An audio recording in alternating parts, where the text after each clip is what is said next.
If you watch the latest Xbox showcase, you can see that Xbox has finally landed on a strategy, a plan for the future of Xbox. It's the Xbox Anywhere plan. They're betting the entire business on Game Pass and leaving the hardware innovation to their partners at Asus. This wasn't surprising. Hardware is expensive to make. It's much easier to slap an Xbox sticker on an existing piece of hardware and call it a day. It requires very little effort in comparison. And if you don't care about console sales or exclusive games anymore, why bother innovating in hardware?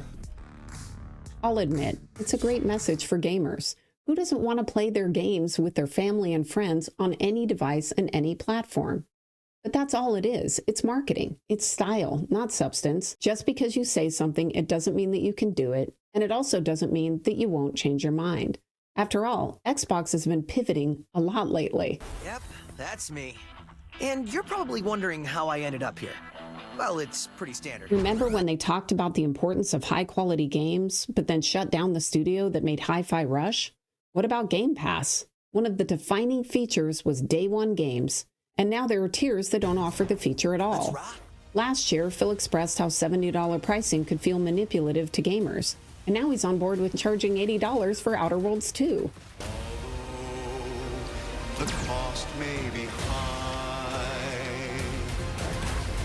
One day, I know you'll be mine. From my perspective, the Xbox strategy has been chaotic, so it's hard to say exactly what they'll do next.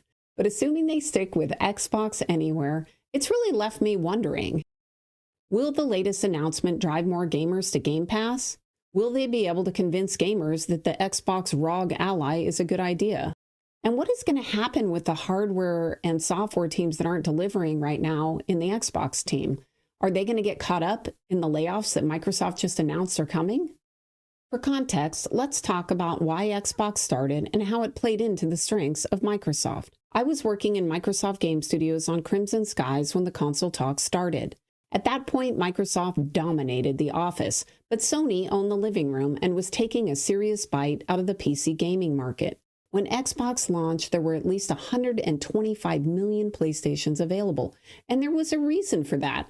Gamers could just plug in the PlayStation and the games worked. They didn't have to worry about why that piece of software on their Windows system didn't play nice with the other piece of software and why their video card wasn't working or that they needed an updated driver.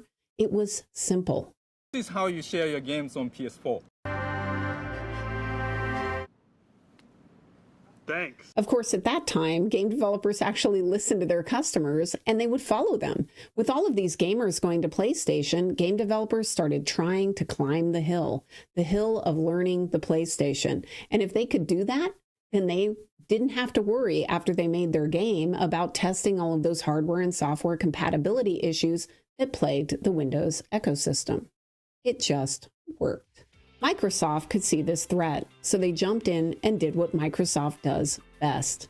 They took over an existing market by leveraging their strengths. They already had a fine-tuned system of execution at scale.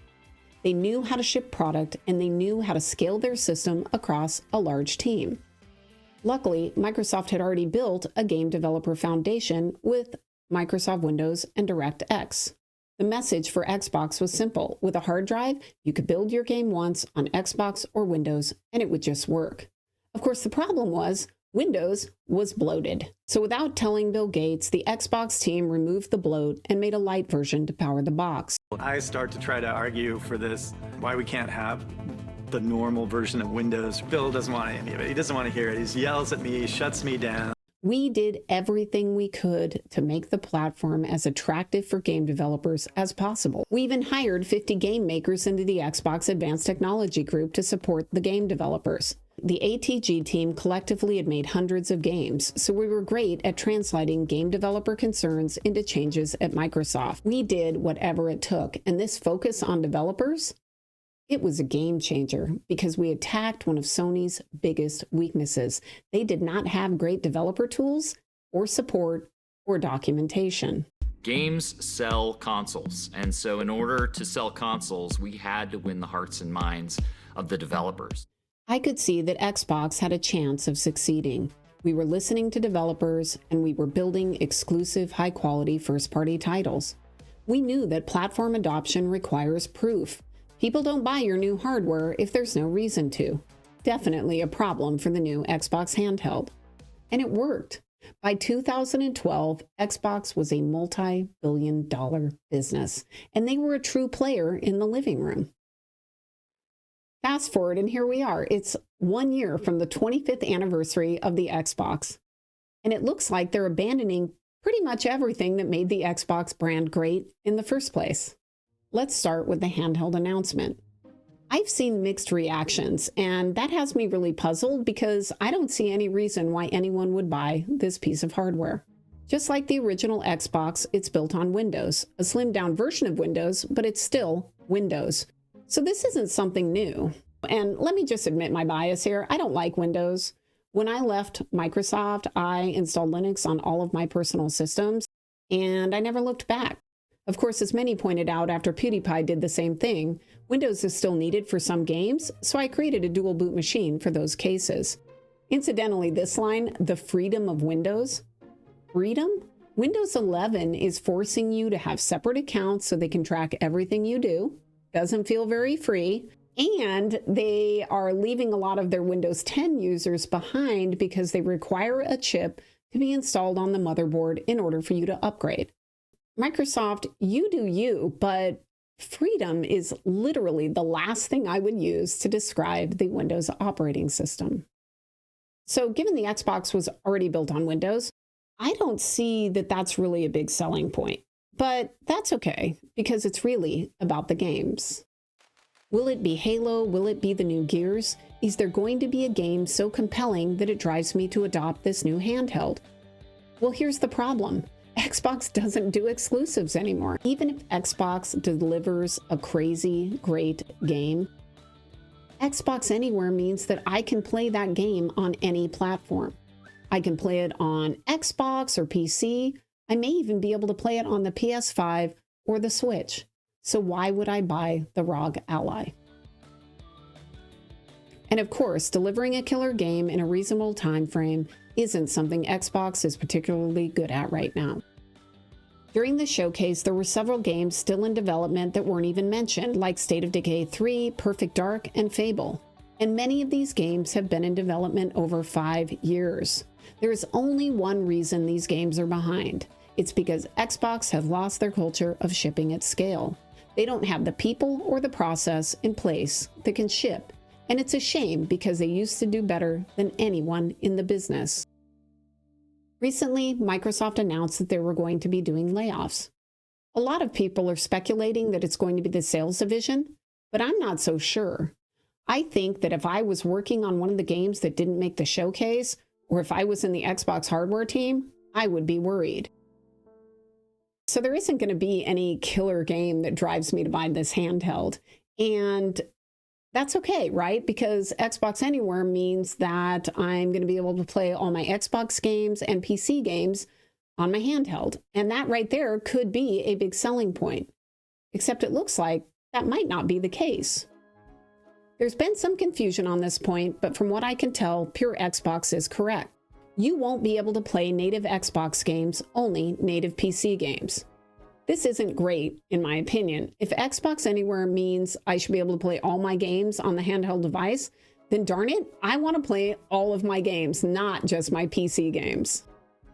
Further on in the article, they say, let's hope we might get native console games in the future, but it's not something we're expecting right now.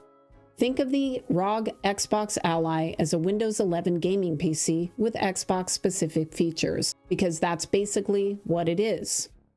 If you don't have a big budget, why not just buy a PC? They're not that expensive if you build it yourself, and you'll have Windows 11, just like the handheld, and you'll be able to play all of your PC games. If you want a handheld, skip the PC and buy a Steam Deck, or some of the other handhelds with SteamOS on them. It's built on Linux, so no Windows 11, and it's cheap compared to most of the handhelds out there. And that brings up one other possibility to consider. Maybe it's price. Maybe Xbox and Asus are going to undercut the market by making this a very inexpensive handheld. I personally don't think this is likely to happen. Remember, the Xbox ROG Ally is essentially a reskin of an existing product. Their cheapest version of the ROG Ally is around $600. I assume that both Xbox and Asus don't want to lose a lot of money on this new device. Asus is great at hardware, and I'm sure they have already done the cost reduction on the handheld. You see, with hardware, the post-launch plans are almost more important than building the initial product, because in hardware, the game is price reduction of all of the parts, because then you can make a profit in years 2, 3, and 4 of your console. The ROG Ally has already been through this process, so it's very unlikely the price is going to be the thing that they will be able to lower. It's unlikely to be the thing that brings gamers to buying the handheld. The Xbox Anywhere message sounds great on the surface, but in reality, it's just marketing. It's style with no substance. Unfortunately, I don't think marketing's going to be enough. There's literally no reason to buy this handheld. Obviously, as one of the founding members of the Xbox team, I'm not pleased with where things are today. I don't love watching all of the value that I helped create slowly get eroded away. I'm sad because from my perspective, it looks like Xbox has no desire or literally can't ship hardware anymore. So this partnership is about a slow exit from the hardware business completely. Personally, I think Xbox hardware is dead. The plan appears to be to just drive everybody to Game Pass. And let's be clear, it has a lot of value. I'm thinking that might be why they decided to charge $80 for Outer Worlds 2. The developers have been clear that they didn't make that decision. And here's the thing, maybe it will work. Xbox has a deep portfolio. The remake of Oblivion was obviously a huge success, and they can continue to outsource that work to external companies and make a lot of money releasing their older games. Older games from an era when Xbox knew how to build them. But what is the long-term plan? Where are the new hits? What will make people care about the Xbox 25 years from now? I was excited to see Clockwork Evolution in the showcase, but will something like that be enough? Do they have more? Next year marks the 25th anniversary of the Xbox, and I'm sure that they will have some big announcements and plans for honoring the milestone. Maybe next year is the year. Maybe next year is the year that the fog will clear and all of us will see the beauty in these latest announcements. I guess we'll just have to wait and see.